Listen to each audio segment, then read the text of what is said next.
अमेरिकाने इस्रायलने मिळून इराणवरती हल्ला केलेला आहे.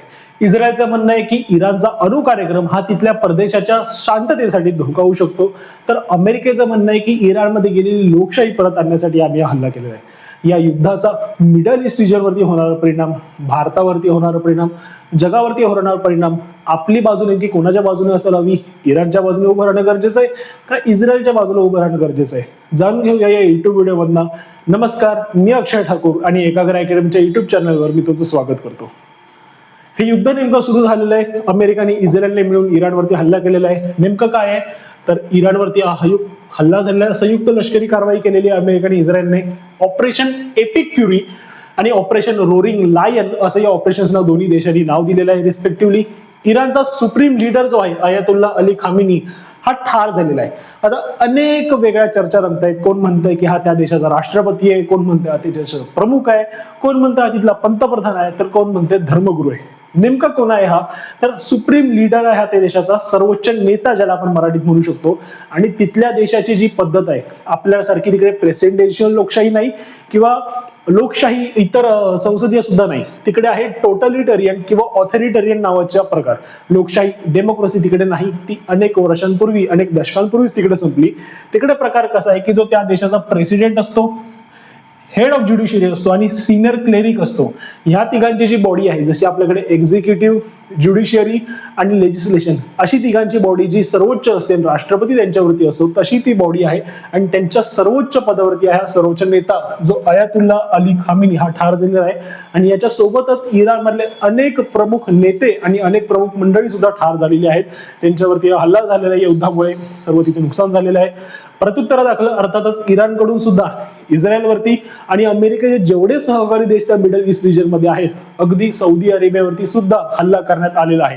कारण अनेकांकडनं बिनकामाचा या युद्धाला गैरमुस्लिम देशांनी मुस्लिम देशावरती केलेला हल्ला अशा प्रकारचा रंग देण्यात येतोय, जो की अत्यंत मूर्खपणाचा आहे. मुद्दा समजून घ्यायला हवं की ज्या पार्टीच्या युद्धामध्ये एकमेकांविरुद्ध उभ्या ठाकलेल्या आहेत, त्यांच्यामध्ये इथे सुद्धा मुस्लिम देश आहेत, तिथे सुद्धा मुस्लिम देश आहेत. त्यामुळे कुठेही या प्रकरणाला, या युद्धाला गैरमुस्लिम विरुद्ध मुस्लिम असा रंग देण्याचं कारण अजिबात नाही. आणि इराणचा जो प्रमुख सर्वोच्च नेता मारला गेलेला आहे, त्याच्या विरुद्ध भारतामध्ये जर तुम्ही बघाल तर इतका मातम मनवला जातो की जसा आपल्याच देशातला कोणीतरी व्यक्ती प्रमुख गेलेला आहे. या लोकांचे अश्रू भारतामध्ये जेव्हा पहलगाम हल्ला झाला तेव्हा मात्र सुकलेले होते, पण दुसऱ्या देशाला कोणतरी व्यक्ती मारला गेला त्याच्यासाठी मात्र ढळाढळा अश्रू वाहत आहेत. म्हणजे त्याच देशातल्या इराण मधल्याच लोकांकडनं तर अनेकांकडनं आनंद साजरा केला जातो की शांतपणे का होईना, अटलिस्ट इतक्या वर्षांनी का होईना आपल्याकडे लोकशाही पुनर्स्थापित होऊ शकते. जर तुम्ही इराणचा अभ्यास केलेला असाल, आंतरराष्ट्रीय संबंध या विषयांचे जर का तुम्ही थोडीशी जर माहिती ठेवत असाल, तर तुम्हाला माहिती असेल की इराणमध्ये काही वर्षांपूर्वीपर्यंत कशा प्रकारची परिस्थिती होती आणि आज या लोकांच्या रिजिममुळे कशा प्रकारची परिस्थितीकडे आलेली आहे. बरं,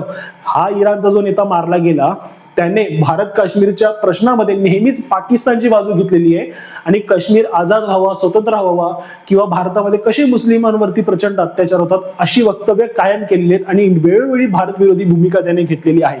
अगदी ऑपरेशन सिंदूर, या हल्लीच्या ऑपरेशन सिंदूर मध्ये सुद्धा याच इराणच्या सर्वोच्च नेत्याने भारत विरोधी भूमिका ठामपणे घेतलेली होती. तरी सुद्धा भारताने ह्या युद्धात इराणच्या विरोधी भूमिका घेतलेली नाही, तर भारताने ठणकावून हे सांगितलंय की त्या प्रदेशात लवकरात लवकर शांतता प्रस्थापित व्हावी. फक्त योगायोगाचा मुद्दा असा की नेमके नरेंद्र मोदी आपल्या देशाचे पंतप्रधान हे इस्रायल दौऱ्यावर गेलेल्याच्या नंतर काही दिवसातच हल्ला झालेला आहे.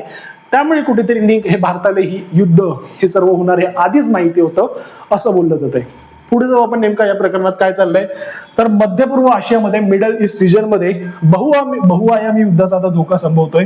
कारण अमेरिका जर एका पार्टीकडे युद्धात उतरलेला आहे तर अमेरिकेच्या विरोधात इराणच्या बाजूने कदाचित रशिया सुद्धा उतरू शकतो आणि या सर्व गोष्टीमुळे तिसऱ्या महायुद्धाला तोंड फुटू शकतं असं बोललं जात आहे.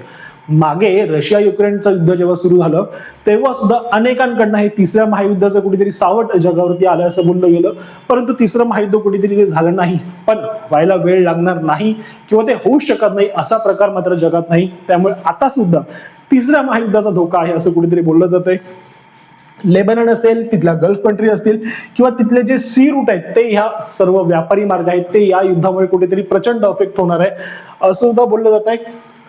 आता या संघर्षाची प्रमुख कारण काय ती जाणून घेऊया. तर तिथला अणु कार्यक्रम म्हणजे इराण मधला अणु कार्यक्रम आणि त्या अणु कार्यक्रमामुळे निर्माण होणारे सुरक्षा प्रश्न. म्हणजे काय, तर इस्रायलला इराणच्या अणु कार्यक्रमाचा प्रचंड धोका वाटतो की इराणकडे जर अणुशक्ती आली तर त्याच्यामुळे तो तिथल्या प्रदेशामध्ये अशांतता निर्माण करेल आणि आपलं वर्चस्व, बिनकामाचं वर्चस्व ती निर्माण करेल आणि त्यांची तिकडे दादागिरी वाढेल. त्यामुळे इस्रायलला इराणचा धोका वाटतो आणि म्हणून अणु कार्यक्रमावरतीच सर्वात पहिला जो हल्ला झाला होता तो अणु कार्यक्रमावरती करण्यात आला आणि त्याच्यामुळे जगभरात कुठेतरी रेडिएशन होऊ शकतं हा धोका अनेक तज्ञांना वाटत होता, जो अजूनपर्यंत खरा ठरलेला नाही, परंतु तो होऊ शकतो, होऊ झाला असता असं अनेक जणांकडनं बोललं गेलं. युनायटेड स्टेट्स कडनं म्हणण्यात आले की लोकशाही तिथली पुनर्स्थापित व्हावी आणि जागतिक सुरक्षा तिथली महत्वाची आहे, त्याच्यामुळे आम्ही हल्ला केला. म्हणजे 80च्या दशकापर्यंत इराणमध्ये जी तुम्ही चित्र बघाल किंवा जी तिथली परिस्थिती होती, महिलांसाठी स्वातंत्र्य असेल, सर्व लोकांमध्ये जे वातावरण होतं ते अत्यंत चांगलं होतं, पोषक होतं. पण नंतरच्या काळात या वेगवेगळ्या सत्ता आल्यामुळे तिथलं वातावरण इतकं बिघडलं आणि इतकं एक्स्ट्रीमिस्ट झालं, इतकं चिघळलं आणि बिघडलं की आज तिथे महिलांना अभिव्यक्ती स्वातंत्र्य नावाचा प्रकार अस्तित्वात होता हे सांगावं लागतंय. पुढे बघूया, प्रादेशिक वर्चस्वाची ही लढाई आहे, रिजनल पॉवर बॅलन्स आहे, रिजनल पॉवर पॉलिटिक्स आहे. इराणच्या सहयोगी गट असतील, जे हिजबुल्ला असतील, हमास असतील, हे नेहमीच इस्रायल विरोधी कारवाई करत असतात आणि इराण ह्या सर्व गटांना कायम उघडपणे पाठिंबा देत असतो, ज्याला जगाने, या हिजबुल्ला आणि हमास सारख्या संघटनांना जगाने दहशतवादी संघटना म्हणून घोषित केलेलं आहे. त्या प्रदेशांना कायम इराण उघडपणे पाठिंबा देत असतो, त्यांना शस्त्रास्त्र पुरवतो, त्यांना लॉजिस्टिक्स पुरवतो, त्यांना मनुष्यबळ पुरवतो आणि ज्याच्यामुळे त्या मिडल ईस्ट रिजन मध्ये कायम अशांतता पसरलेली असते. मध्य पूर्वेतील प्रवासासाठी किंवा मध्य पूर्वेतील जे काही ट्रेड रूट्स आहेत तिथल्या प्रभावासाठी ही स्पर्धा अत्यंत महत्वाची मानली जाते आणि युद्ध अत्यंत महत्वाचं मानलं जातंय. त्याच्यानंतर सर्वात जास्त जी हिस्ट्री झाली राहिलेली आहे या ठिकाणी एस्केलेट होण्याचं, त्याच्यातल्या 1953चं जे CIA बंड होतं ते प्रमुख मानलं जात आहे. त्यानंतर 1979ला ज्याचा मी अनेक वेळा उल्लेख केला, जो इराणमध्ये इस्लामिक रिव्होल्युशन झालं त्यामुळे तिथे हा बदल झाला आणि आज तिथली लोकशाही संपुष्टात आली. आणि त्याच्यानंतर अनेक दशकांपासून तिथे चालू असलेलं प्रॉक्सी वॉर हे सुद्धा या प्रदेशात टेन्शन वाढवण्यामागचं, तणाव वाढवण्यामागचं प्रमुख कारण बोललं जातंय. आता या सर्व युद्धामध्ये अमेरिकेने नेमकी काय भूमिका घेतली आहे किंवा डोनाल्ड ट्रम्प यांनी काय म्हटलंय ते जाणून घेऊया. तर अमेरिकेचा किंवा ट्रम्प यांचा मुख्यत्वे ह्याच्यामध्ये काय रोल राहिला, तर इराणचा अणु कार्यक्रम नष्ट करायचा हे त्यांनी सांगितलंय. तिथली रिजिम, तिथली जी सत्ता आहे ती त्यांना पालथवायची, उलटवायची आणि लोकशाही पुनर्स्थापित करायचं हे अमेरिकेने म्हटलेलं आहे, ट्रम्प यांनी म्हटलेलं आहे. आणि मध्य पूर्वेत अमेरिकेचा प्रभाव पुन्हा मजबूत करायचा आहे.